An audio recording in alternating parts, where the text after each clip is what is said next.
Just had a lady break down from my mate's place, and the hose is blown off this, and she's only just had it serviced about a month ago.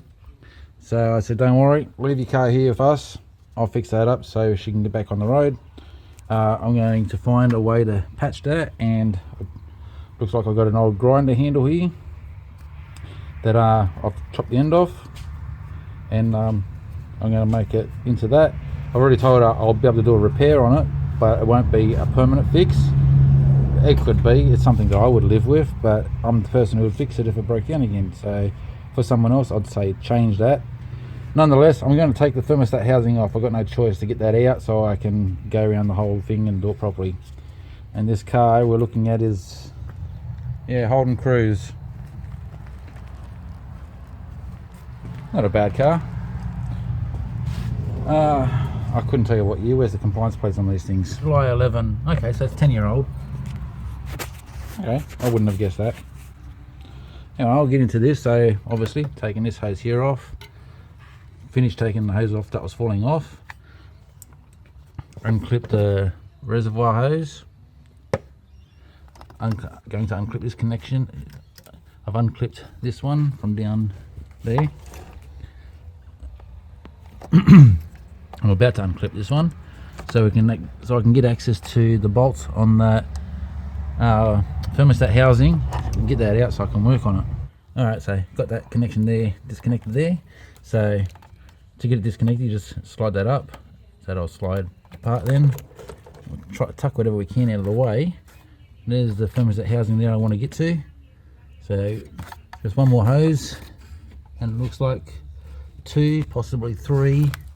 Yeah, 3 bolts there, and she'll be off. Alright, well that's off, and it's not a thermostat housing. I definitely thought it was one. Definitely in the right location, connecting to the correct hose to be one. Anyway, that's what it all is there. People, don't use silicone, please. It annoys the shit out of me.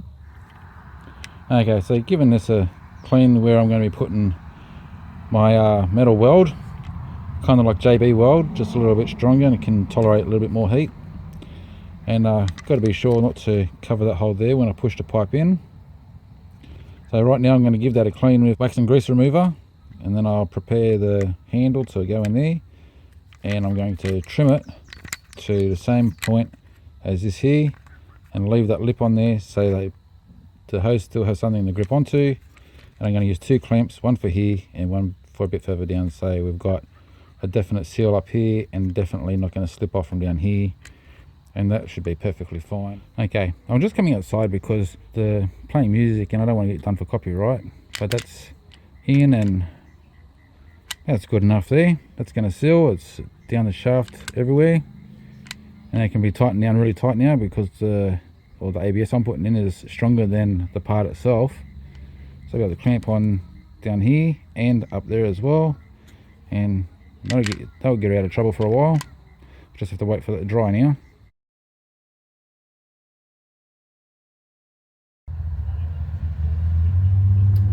Okay, well that's there, that's back in. I just need to put all the hoses back on.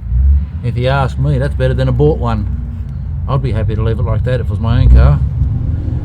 But I can't recommend someone else to drive around like that because I'm not the one who's going to be there to fix it anyway. Okay, well that's all back together.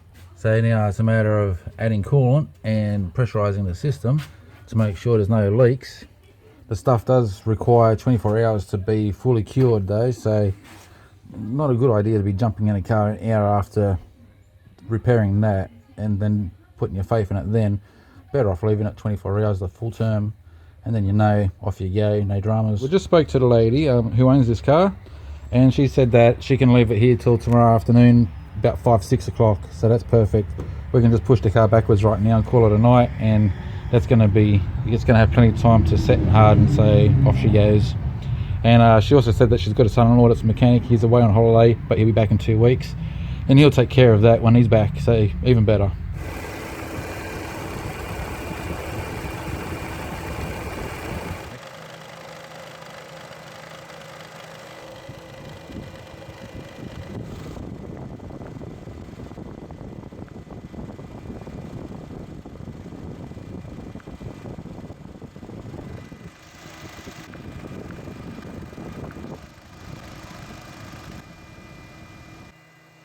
Okay, so she's just idle for 20 minutes. I'll turn her off and just let this pressure in the system build up there, because the head pressure is always hotter than the coolant temperature, so the system builds up a bit of pressure when she's turned off. So I'll let it rest for about 15 minutes, check for leaks, and then I'll give her another run, and if that's okay, then she can go home. Okay, so there's no signs of any water leaks. Coolant still looks good. So we'll give her another half an hour run now, just to double check and check for error codes again, see what comes up.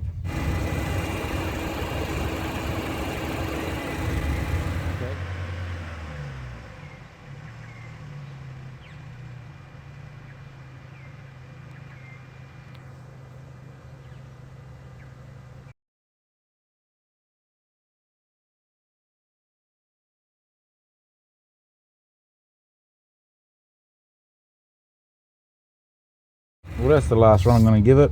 Everything is great. Coolant level's not changing. It's not leaking. I just want to explain to you again. I did mention it further in the video, but I mentioned I was going to put 2 clamps here. One would suffice. Just one, either one right here would have been fine.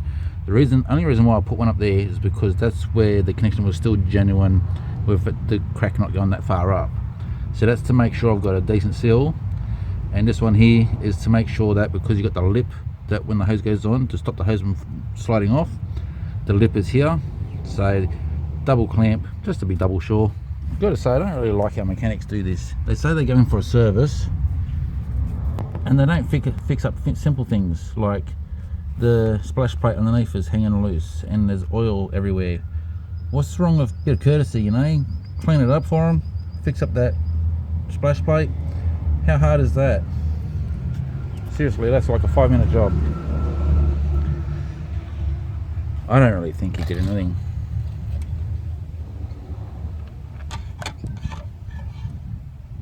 I might just check all the fluid levels. I'm not charging the lady anything with this. This is just out of the kindness of my heart. She broke down, so just helping her out. Well, there's your fluid level for the oil. She's not full, but she's not bad. You'd think if the service was only done a month ago, that should be on the full mark. Okay, so I just added 300ml. Wasn't a lot, but now she's on the full mark. And I'm just going to give her degrees as well.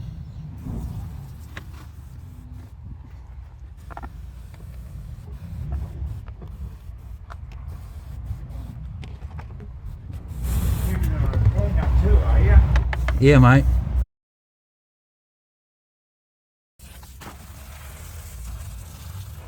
Now look at that. Doesn't that look much better?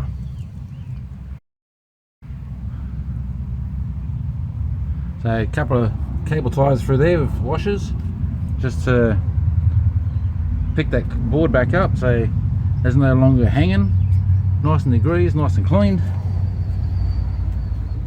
In here as well, all nice and cleaned. That took me what, 10-15 minutes of work extra. Customers appreciate that if you do that for them. It's effortless. So I figured, since I've got the car here until 5, I might as well just do this. So I jacked it up, fixed it up for her. I know she'll appreciate it, and that's what it's all about, eh? Just helping out, looking after people. Alright, well, she's finished up now. Okay, so I did a bit of research online, and apparently the mass airflow sensor is what you need to replace to repair those 2 errors, 1101 and 0171, I think it was. I'll just bring them up. The car running lean, the error code for that, and the turbo, and all could play a part of the mass airflow sensor being faulty. The ECU registers that, tries to correct it with in other ways like an ECU would, and throws up other error codes. So I'm going to tell the lady about that, tell her that this could be the problem, show her the error codes, and she can decide where to go, and you know, who's going to fix that, whether it be her son-in-law or take it to a dealership. A little thank you present as well for doing the car repair. I'm not much of a drinker, but I'll enjoy drinking that with the missus on the weekend, and my mate got one as well, so fantastic.